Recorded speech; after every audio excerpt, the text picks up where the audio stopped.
Fatores de predisposição para o vício em jogos de azar. O uso de jogos de azar no Brasil é um tema controverso e bastante debatido no âmbito jurídico e econômico.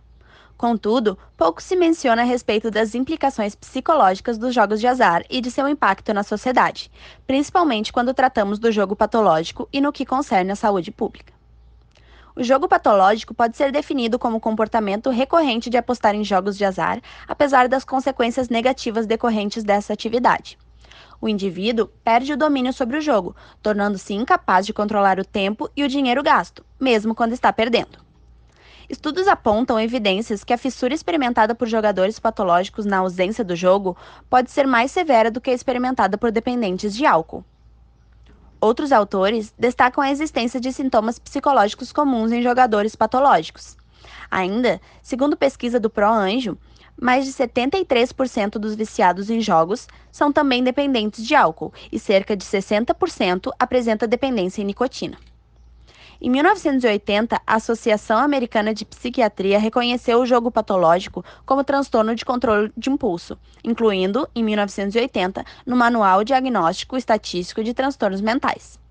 Mas então, quais seriam os fatores de predisposição para o vício de jogos de azar? Quais as principais consequências psicológicas para essas pessoas? Existem comportamentos e repercussões comuns a todos os jogadores? O presente estudo busca, por meio de revisão narrativa, analisar a predisposição de vício em jogos de azar e seu desdobramento no contexto brasileiro, analisando o perfil dos jogadores patológicos da cidade de Porto Alegre e região metropolitana, destacando aspectos como idade, gênero, grau de escolaridade, raça e outros fatores. O que buscamos com o nosso trabalho? Temos como objetivo analisar quais os principais fatores individuais, familiares e biológicos que se associam ao vício em jogos de azar. Ainda, queremos investigar o perfil clínico e social de indivíduos que possuem vício em jogos de azar, investigar possíveis relações conflituosas dentro do seu nicho familiar e buscar relação de dependência química no âmbito filogenético. O delineamento do presente estudo é classificado como observacional, transversal e descritivo.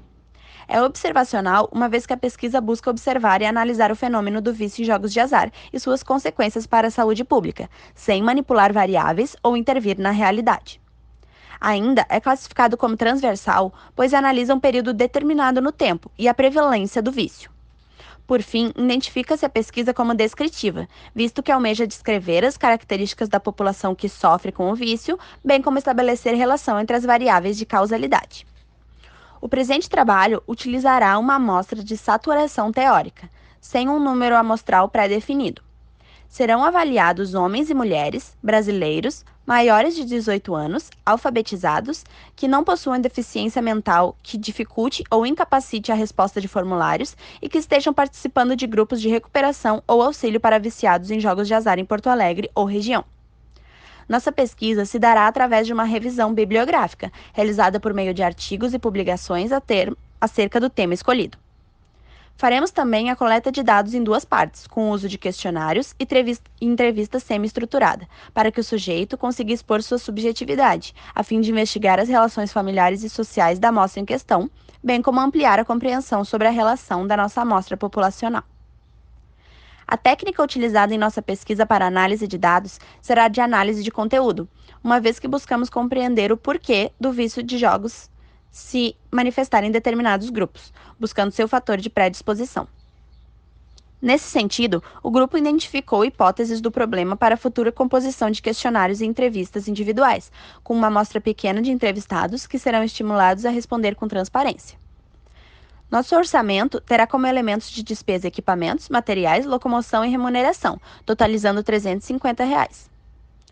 Nosso cronograma ocorre de agosto a dezembro, com a escolha do tema, levantamento bibliográfico, análise do material, elaboração do projeto, revisão e defesa.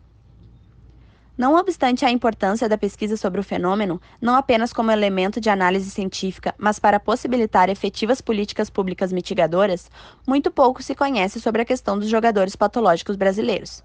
Isso advém diante da elevada insuficiência de dados, o que, por sua vez, é consequência da pouca visibilidade do fenômeno, que começou a ser questionado apenas recentemente. Não pretendemos, com a presente pesquisa, discutir de maneira exaustiva a temática que envolve o vício, mas, com isto posto, conhecer um pouco da realidade, trazendo o tema ao debate acadêmico.